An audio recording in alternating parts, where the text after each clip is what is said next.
Good morning and Jai Swaminarayan to all. Today, for standard 12th science, in physics, we are going to continue our chapter 3, which was current electricity. Up till now, we have covered three topics. First was introduction, second was electric current, and third was electric current in conductors. Today, we are going to discuss another three topics. First one is Ohm's law, second one is drift of electrons and the origin of resistivity, and third one is limitations of Ohm's law. So let's start with Ohm's law. A basic law regarding the flow of currents was discovered by G.S. Ohm in 1828, which was long before the physical mechanism responsible for flow of current was discovered. Means the law by G.S. Ohm was discovered in 1828 before the discovery of physical mechanism responsible for flow of currents. Now, to understand this, imagine a conductor through which a current I is flowing and let V be the potential difference between the two ends of the conductor. Then the Ohm's law states that V is proportional to I, or we can say V is equals to R into I, which is our equation 3.3, or say our state of Ohm's law for now. Means take a conductor and imagine that there is a current I flowing in that, and the V is potential different at the two ends of the conductor. Then the Ohm's law states that the potential different V is proportional to the current flowing in the conductor I, or we can also say that V is equals to R into I, or Ri, which is our equation 3.1, where the constant of proportionality R, the R in this equation is called the resistance of the conductor. Means the R in equation V is equals to Ri, the R is called resistance of the conductor. The SI unit of resistance is ohm, and it is denoted by the symbol of ohm. As you can see, the resistor R not only depend on the material of the conductor, but it also depend on the dimension of the conductor. Means R is dependent on both the material of the conductor as well as the dimension of the conductors, and the dependence of R on the both the dimension on all the dimension of conductor can easily be determined using a consideration. Consider a conductor that is satisfying our equation 3.3, which is V is equals to Ri, and the conductor is in the form of slab of a length L and a cross-sectional area A. You can see the figure 3.2a, where our conductor is in the form of a slab with a length L and also has a cross-sectional area A. Now imagine two of such conductors or identical slab side by side. Means see figure 3.2b, you can see that we have placed two such identical slabs side by side, so that the length of combination of both will be L and L, means 2L. The current flowing through the combination of these two slabs or these two conductor is same as that flowing in any one of the conductor or slab. Means the current that is flowing in one slab will be flowing, same amount of current will be flowing in another slab. Now, if V is potential difference across the ends of the first slab, then V is also potential difference across the end of second slab. Means if V is a potential difference of one slab, then it will also be same potential difference for another slab, since the second slab is same as or identical to the first one, and same current is flowing in both the slabs. The potential difference across the end of the combination is clearly the sum of potential difference across the two individual slabs. Means, as I said that if potential difference is there in one slab, then it will be same amount in another slab. Means the potential difference of both the slabs, by combining them we will get potential difference 2V, because one is potential difference for slab A and one is potential difference for slab B, and by combining that we can say that the total potential difference for both the slab is 2V. As I said, for the length, it is also the length of one slab and another slab. Combining the length, we can get 2L. Similarly, if we combine the potential difference of both the slab, we can get 2V. Now, the current through the combination is I, means the current flowing in both the combination of slab is I, and the resistance of the combination R from the equation 3.3 will be given in equation 3.4. Means based on the equation 3.3, the current through the combination which is I and the resistance of the combination RC will be like this. Means the combination of the resistance RC is equals to 2 times the potential difference divided by the current I. Now,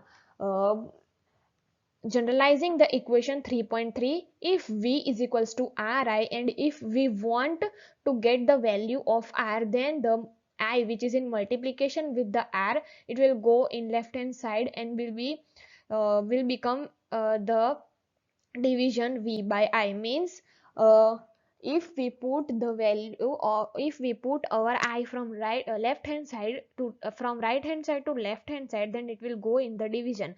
So if V is equals to Ri, then we can also say that R will be equals to V divided by I. So here our resistance of combination will be equals to 2 times V divided by I, and as the value of R is equals to V by I, then the value of R is equals to 2 times V by I will be 2 times R, which will be our equation 3.4. Thus, doubling the length of a conductor doubles the resistance also.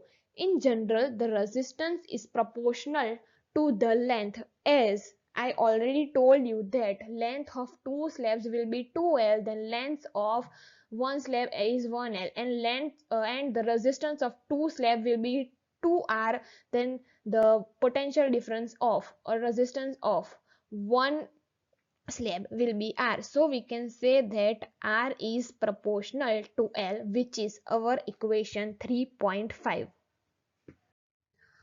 Up till now, we have seen two cases, the figure 3.2a and figure 3.2b. Now we will consider third case, figure 3.2c, in which we cut the slab shown in figure 3.2a from between and make it two identical slabs of a length L.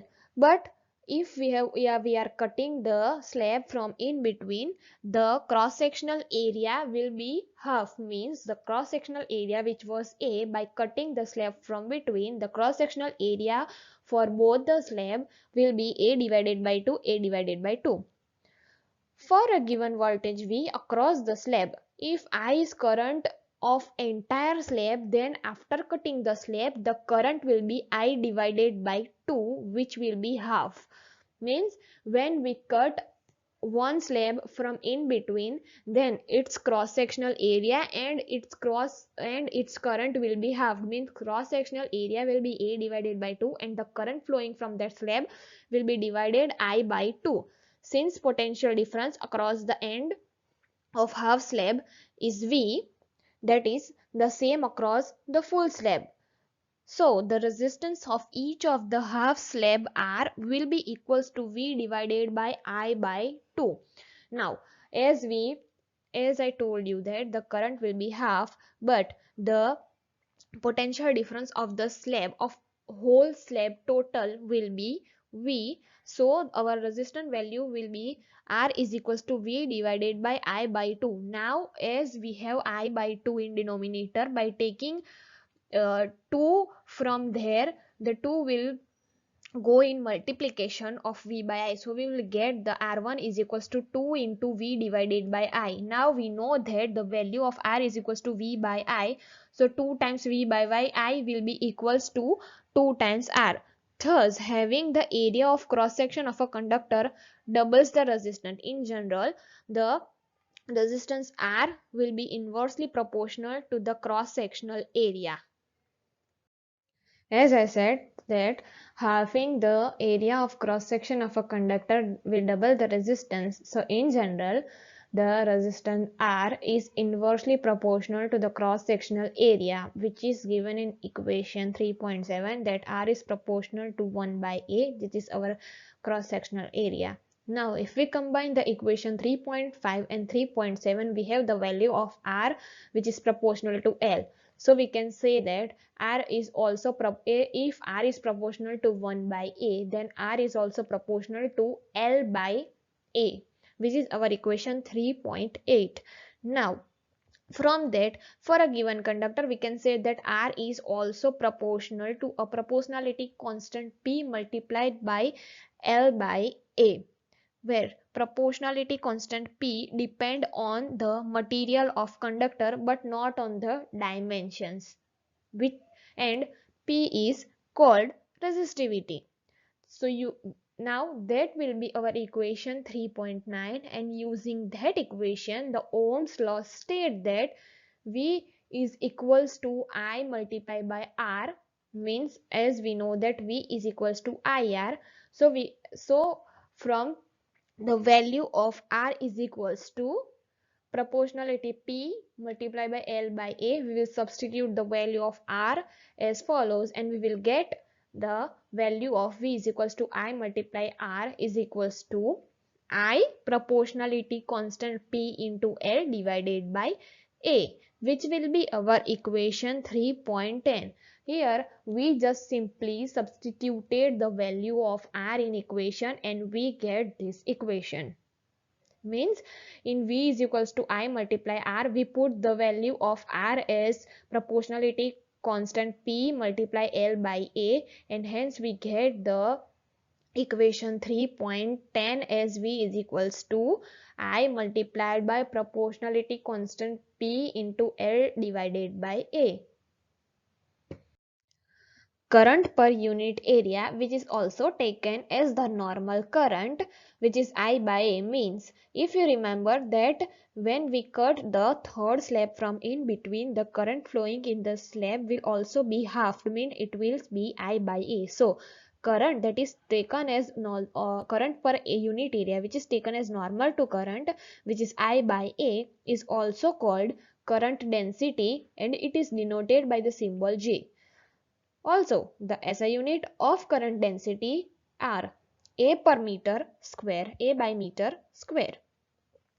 Further, if E is the magnitude of uniform electric field in the conductor whose length is L, means the length of our conductor which is L, and the uniform electric field which is inside E, inside that conductor, we take the magnitude as E, and then the potential difference V across its end will be EL. Using this, the last equation reads that EL is equals to J, which is the denotation symbol for I by A, and P, which is our proportionality constant, and L, which is the length of our conductor. Or we can also say that if as there are both sides there are L, means there is L with multiplication E in E also on left hand side, and L in multiplication with the proportionality constant P on right hand side.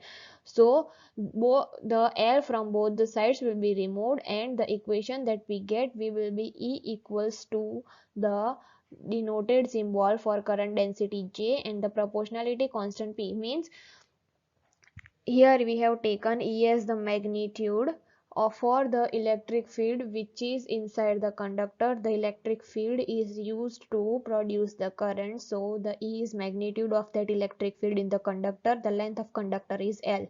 Then the potential difference V across both the ends of the conductor will be the magnitude multiplied by the length, and using our last equation which was 3.10, as you can see, we will get the value as the magnitude multiplied by length is equals to current density J multiplied by proportionality constant P multiplied by length L, and as L length is on both the sides of the equation, the L will be removed and we will get our finalized equation as a magnitude E is equals to current density J multiplied by the proportionality constant P, which is our equation 3.11. Now, the above relation of four magnitudes E and J can be indeed be cast in a vector format. The current density is also directed along E and is also a vector J, which is equivalent to J into E divided by E, and thus the last equation can be written as E is equals to J multiplied by P, or we can say that J is equals to sigma E. The symbol that is before E is sigma, which is for the population of variance. So the equation 3.11 E is equals to Jp can also be written as J is equals to sigma E, where sigma is equivalent to 1 divided by P. Means here if we move P from right hand side to left hand side, it will go in division. So the equation we will get is E multiply 1 by P, or say E by P, but instead of taking that 1 by P, we have taken the variance, say sigma, which is equivalent to the value of 1 by P. So we can say that J is equals to 1 divided by P. 1 divided by P is called our conductivity, and that will be our final equation, which is equation 3.13. Ohm's law is often stated in an equivalence form, which is our equation 3.13 in addition to the 3.3. Means the equation that was in 3.3, which was V is equals to Ri, is also our Ohm's law, but Ohm's law is oftenly stated, means it is often stated in equivalence form. So the equation 3.13, which is our J is equals to sigma E, is stated as our Ohm's law. So this is the Ohm's law. Now we will move to the next topic. Moving to our next topic, the topic that we are going to discuss now is drift of electrons and the origin of resistivity. As we have already discussed earlier, when an electron will suffer collision with heavy fixed ion, but after the collision, it will emerge with same speed, but its direction is random. So we have already discussed this point, that whenever the electron collides with the fixed ion, its direction will be random. If we consider all the electrons, then their average velocity will be 0, since their direction is random.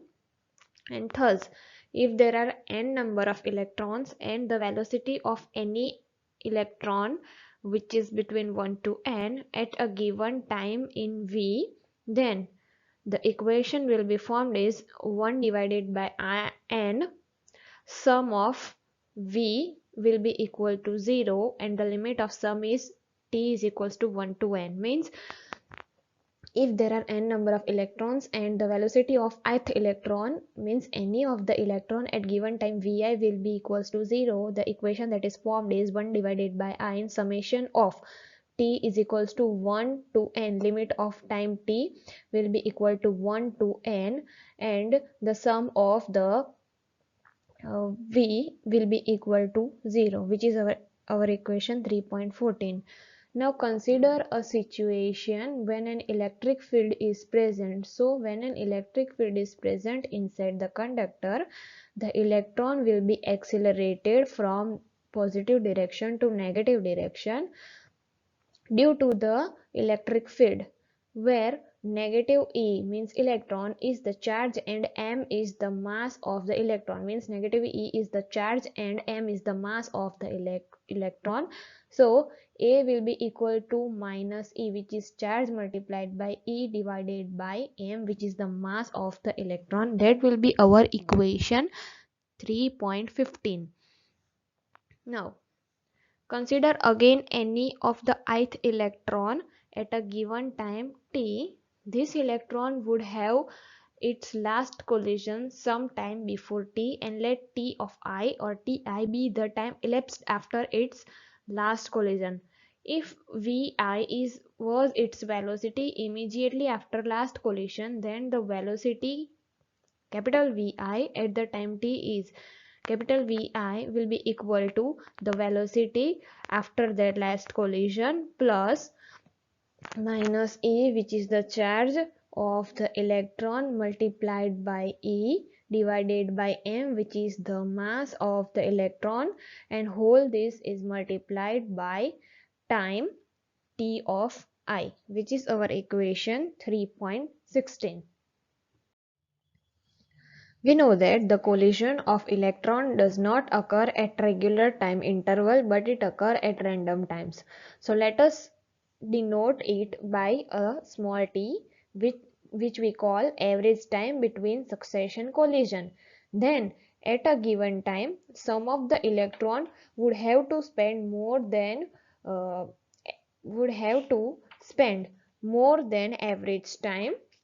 In other words, the time t of I in equation 3.16 will be less than the average time spent for some and more than average time for others.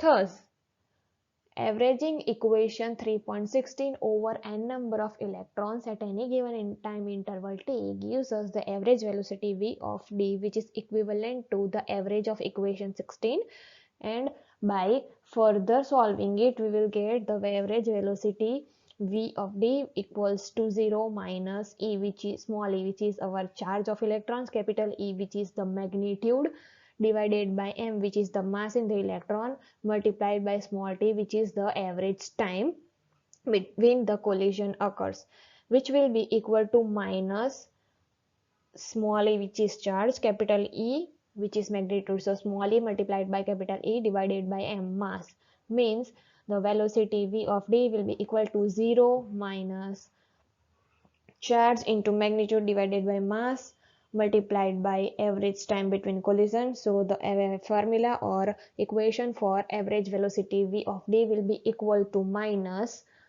charge multiply magnitude divided by mass whole multiplied by the average time between the collision. The electron move with an average velocity which is independent of time, although electrons are accelerated. This is the phenomena of drift, and the velocity v of d in the equation 3.17 is called drift velocity, means the electron moves with average velocity and they are independent of time. Although the electrons are accelerating, they are independent of time with average velocity. This phenomenon of drift and the average velocity means our equation 3.17, it is called as drift velocity. The amount of charge that is crossing the area A. You can see the figure 3.A. Because of drift, there will be the net transport of charges across any area that is perpendicular to E. Look at figure 3.A and listen to me very carefully. Because of the drift that occur in average velocity, there will be net transport of charges across any area which is perpendicular to E. E is our magnitude or electric field in the conductor. Then, because of drift, it is an infinitesimal amount of time all electrons to the left of area at distance upon average velocity into delta t. If n is the number of free electrons per unit volume in the metal, then there are n number of time interval into average velocity into cross-sectional area A such electrons.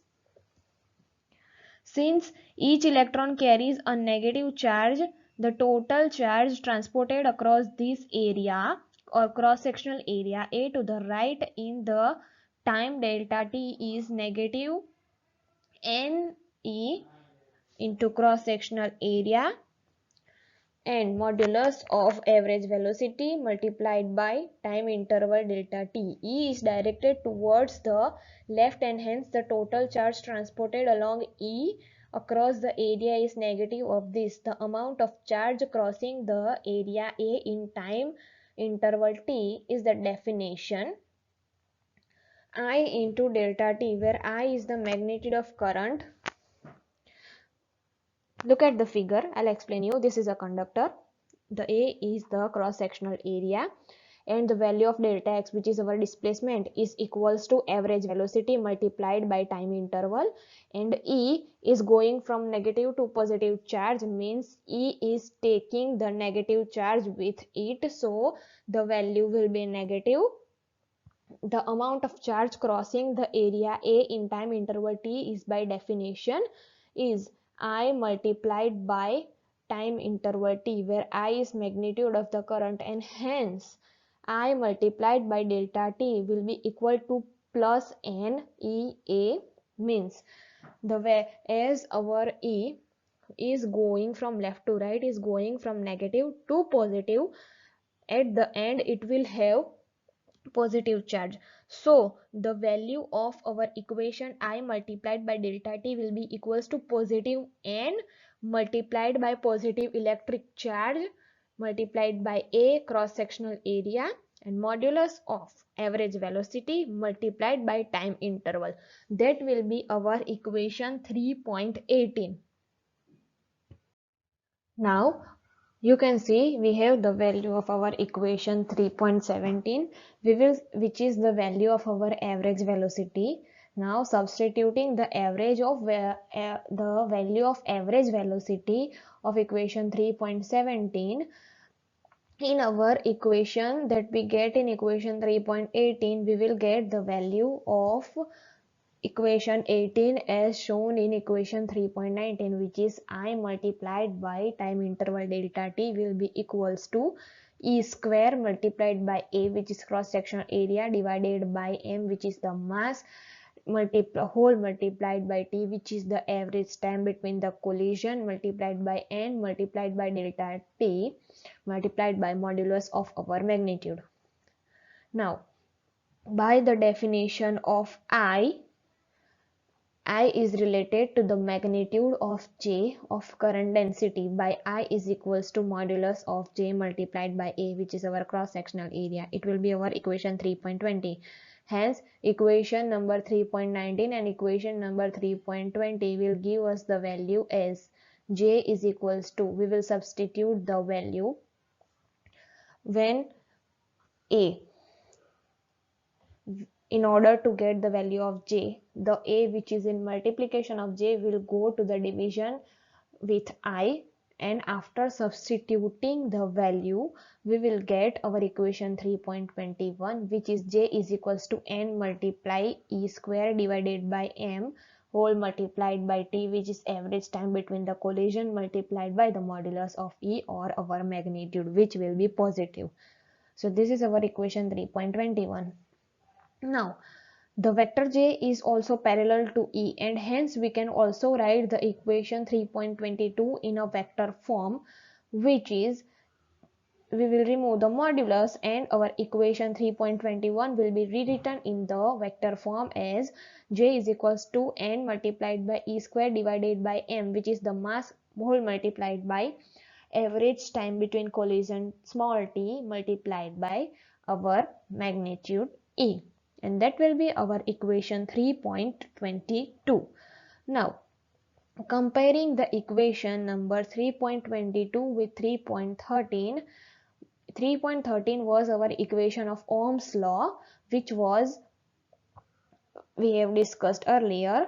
So comparing the equation 3.13 and 3.22, they are exactly the Ohm's law. If we identify the conductivity as means here we will identify the conductivity as sigma, will take the value. If you remember, our Ohm's law formula was the value of J is equals to sigma E. So we will substitute the value of J as sigma E. So we will get the value of our final equation as sigma E will be equal to N E square divided by M multiplied by T multiplied by E. Now as E is on both the sides, so E will be removed, and our final equation that we get is sigma or conductivity is equals to n multiply e square divided by m whole multiplied by t, and that is our final equation, which is equation number 3.23, which we get by comparing and putting the value of j, comparing the equation 3.13 which is of Ohm's law and equation 3.22, and then substituting the value of j and generalizing the equation, we will get the equation number 3.23. Thus, we have seen that a very simple picture of electrical conduction which reproduces the Ohm's law. We have of course made assumption that the small t, which is the average time interval between the collision, and the constant n are independent of E, which is our magnitude. Now we will look at the example.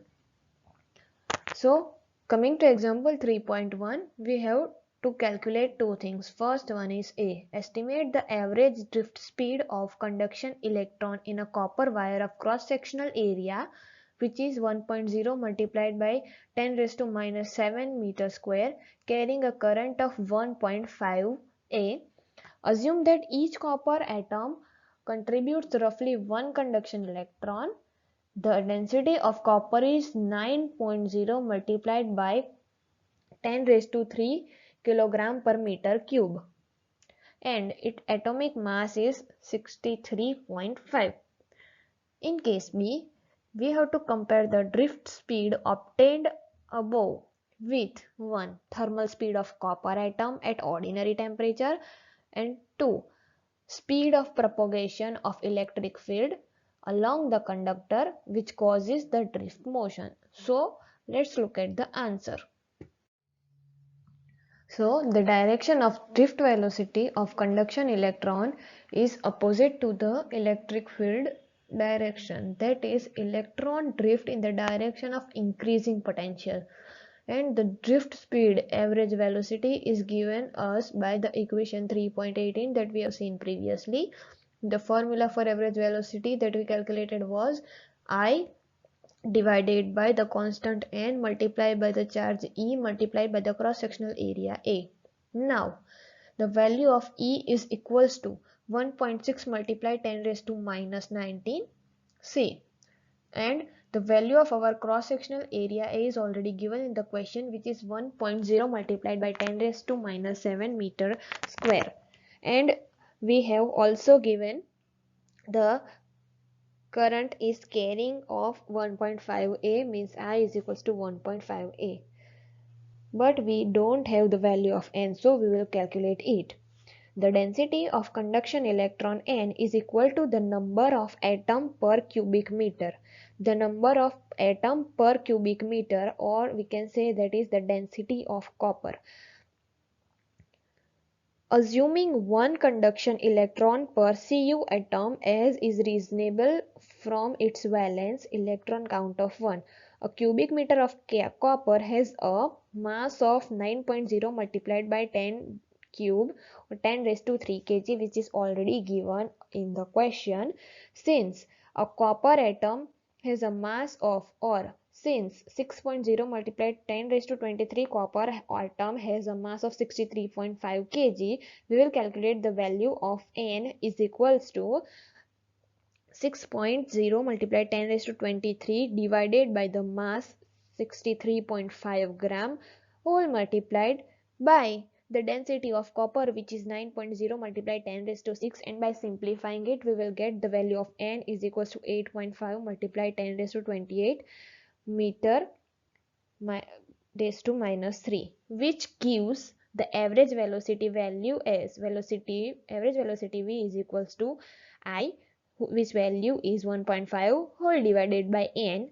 The value of n is calculated as, and we get is the value of n that we calculated and get is 8.5 multiplied 10 raised to 28 multiplied by e, which is 1.6 multiplied 10 raised to 19 whole multiplied with 1.0 multiplied 10 raised to minus 7, which is our cross sectional area, and by simplifying the equation we will get the answer as 1.1 mm second inverse. So this was the solution for our case A. Now we will look to the solution for case B.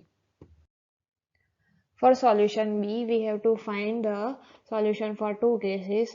First one is I, which is thermal speed of copper atom at ordinary temperature, and second is speed of propagation of electric field along the conductor, which causes the drift motion. So for first case, at a temperature of T, the thermal speed of copper atom of mass m is obtained by the equation 1 divided by 2 mv square, which is equals to 3 divided by 2 kBt, and is thus typically of order of under root kBt divided by m, where kb is the Boltzmann constant.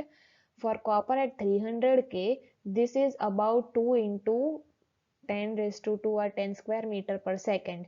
This figure indicates the random vibrational speed of copper atom in a conductor. Note that the drift speed of electron is much smaller, which is about 10 raised to minus 5 times the typical thermal speed at the ordinary temperatures. Now coming to second case, in which we have to find speed of propagation of electric field along the conductor, which causes the drift motion. So for that, an electric field traveling along the conductor has a speed of electromagnetic wave, namely it is equals to 3 multiplied 10 raised to 8 meter per second. This drift speed is in comparison extremely small, smaller by the factor of 10 raised to minus 11, and the value of 3.0 multiplied 10 raised to 8 meter per second, how we get that value, we will learn this about in another chapter, which is chapter 8. So this was our solution for solution B. Now we will move to another example. Looking to our another example, example 3.2, we have to solve 5 questions. First one is A, in which in example 3.1, the electron drift speed is estimated by only a few meter per second inverse for currents in the range of few ampere. How then is current established almost the instant a circuit is closed? So we have to find that. In B, the electron drift arises due to the force experienced by the electron in electric field inside the conductor. But force should also cause acceleration. Why then do electrons acquire a steady average drift? We have to also know that. Third is C. If the electron drift speed is so small and electron's charge is also small, then how can we still obtain a large amount of current in a conductor? That is the question. Fourth one is D. When electron drift in a metal from lower to higher potential, how does it mean that all the free electrons of metal are moving in same direction? And E. Are the path of electrons straight line between the successive collision in the 1. Absence of electric field and 2. Presence of electric field. So we will look to the answer of this example. The answer for case A is that electric field is established through a circuit almost instantly with the speed of light, means the speed, it takes the speed of a light, causing at every point a local electron drift. It causes a local electron drift, causing it at every point. Establishment of current does not have to wait for electrons from one end of the conductor traveling to another end. However, it does take a little while for a current to reach its steady value. This was the answer for A. Second is means um, as you can see here that electric field is established inside the circuit, and its speed is the light speed, and it causes electron drift at every point. So when the current establishment occur, it does not have to wait for the electrons that are traveling in the conductor from one end to another end, and however it take a little time for the current to reach in its steady value, means the current will also take some time to take or to reach to the steady value. Second one is about free electron. So each free electron does accelerate, means the electrons accelerate, increasing its drift until it collides with a positive ion of a metal. when it loses its drift after the collision, but it starts accelerating and it increases its drift speed again, only to suffer a collision again, and so on. On average, therefore, electrons acquire a drift speed only, means electrons are colliding with the ion and they are suffering from a drift speed. So the electron acquire a drift speed only and no acceleration. Now for case 3, it is simple because the electron number density is enormous, which is equivalent to 10 raised to 29 meter minus 3 inverse. Now for answer for case D, by no means the drift velocity is superposed over long random velocities of the electrons.